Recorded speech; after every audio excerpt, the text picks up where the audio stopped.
कभी ना कभी हमारे साथ कुछ ऐसी घटनाएं घट जाती है जिसे भुला पाना बहुत ही मुश्किल है। कुछ घटनाएं तो साधारण होती है, लेकिन कुछ घटनाएं इतनी डरावनी होती है जिसे याद करते ही पसीने छूटने लगते हैं। आज मैं आपको एक ऐसी कहानी के बारे में बताने जा रहा हूँ जिसे सुनकर आपको भी डर का एहसास होने लगेगा। तो ये कहानी है विवेक के साथ हुई एक सच्ची डरावनी घटना के बारे में। विवेक के पापा उस समय एक प्राइवेट कंपनी पर काम करते थे और उस कंपनी से विवेक के पापा को एक घर भी मिला होता है जहां पर पूरे परिवार रहा करते थे। इस परिवार में 4 सदस्य रहा करते थे, जिसमें विवेक के मम्मी पापा और एक विवेक का छोटा भाई था। विवेक का छोटा भाई का नाम था प्रीतम और प्रीतम हमेशा अपने बड़े भाई विवेक के साथ रहता था। इस परिवार में सब कुछ ठीक चल रहा था, लेकिन एक दिन वो प्राइवेट कंपनी पूरी तरह डूब गया जहां पर विवेक के पापा काम करते थे और इसे परिवार में दुखों का पहाड़ टूट पड़ा और घर के सभी लोग बहुत दुखी रहने लगे थे उस दिन से। और कुछ दिनों बाद पूरी तरह घर को छोड़ना पड़ा। उसके बाद विवेक के पापा न्यू जॉब के लिए ट्राई करते हैं और कुछ दिनों बाद ही विवेक के पापा को एक न्यू जॉब भी मिल जाता है, क्योंकि वो पहले से ही एक्सपीरियंस होते हैं। उसके बाद वो नए कंपनी के द्वारा दिए गए घर पर शिफ्ट होते हैं, लेकिन वो घर किसी को भी पसंद नहीं आता, क्योंकि वो घर जंगल के थोड़ा अंदर था और रात के समय आने जाने में भी बहुत प्रॉब्लम होता था।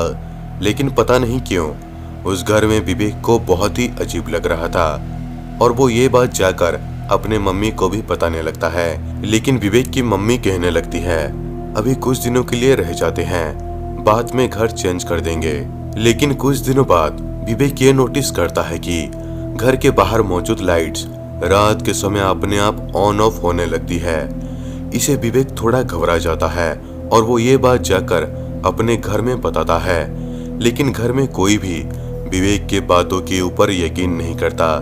उसके बाद विवेक ये बात ठान लेता है कि वो अपने मम्मी पापा को यकीन दिलाकर रहेगा कि बाहर मौजूद लाइट्स अपने आप ऑन ऑफ होने लगती है। धीरे धीरे रात होने लगती है और रात के जैसे ही 12 बजते हैं तो विवेक जाकर अपने मम्मी पापा को नींद से जगा देता है और अपने साथ बाहर ले जाता है और लाइट्स को दिखाने लगता है। जब विवेक के मम्मी पापा बाहर मौजूद लाइट्स को देखते हैं तो सच में बाहर मौजूद लाइट्स ऑन ऑफ हो रही होती है। विवेक के पापा लाइट्स को ठीक करने की कोशिश करते हैं, लेकिन वो ठीक नहीं होता।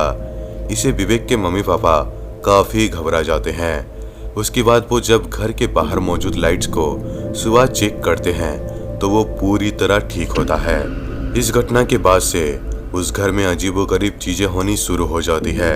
रात के समय अपने आप बाथरूम का नल चालू हो जाना और घर पर अजीबोगरीब आवाजें सुनाई देना, ये सब उस घर में एक आम सी बात हो गई थी। और इस घटना से उस परिवार के सभी लोग डर के मारे रात को सो भी नहीं पाते थे। विवेक के पापा कई बार घर चेंज करने की कोशिश की, लेकिन हर बार उनको कंपनी के तरफ से रिजेक्शन ही मिला। एक दिन जब विवेक अपने कमरे पर बैठकर पढ़ाई कर रहा होता है, तभी उसको पीछे से एक अजीब सी आवाज सुनाई देती है। उस आवाज को सुनकर जैसे ही विवेक पीछे पलटकर देखता है तो उसके पीछे एक काला साया खड़ा होता है और उस काले साये को देखकर विवेक डर के मारे थर थर कांपने लगता है। लेकिन तभी वो साया अचानक से गायब हो जाता है। तभी विवेक दौड़ते हुए अपने पापा के पास जाता है और सारी बातें बताने लगता है। उसके अगले दिन विवेक के पापा घर पर एक तांत्रिक को लेकर आते हैं और वो तांत्रिक कहने लगता है 4 साल पहले इसी घर पर एक लड़के ने अपने आप को जलाकर मार दिया था और तब से इस घर पर उस लड़के का आत्मा भटक रहा है।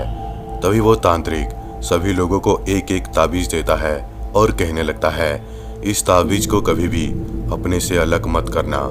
उसके बाद वो तांत्रिक घर के बाहर मौजूद गेट पर एक ताबीज बांध देता है और घर के बाहर वाली दीवार पर एक पॉजिटिव साइन बना देता है और वो चला जाता है। लेकिन सबसे अजीब बात तो ये है कि उस दिन से घर में अजीबोगरीब चीजें होनी बंद हो गई। लेकिन आज भी जब विवेक उस काले साये को याद करता है तो डर के मारे थर थर कांपने लगता है। तो दोस्तों ये स्टोरी कैसा लगा नीचे कमेंट करके जरूर बताना। दोस्तों अगर वीडियो अच्छा लगा हो तो वीडियो को लाइक करें, शेयर करें और इस चैनल को सब्सक्राइब करना बिल्कुल भी ना भूलें। तो दोस्तों मिलते हैं अगले वीडियो में, तब तक के लिए धन्यवाद।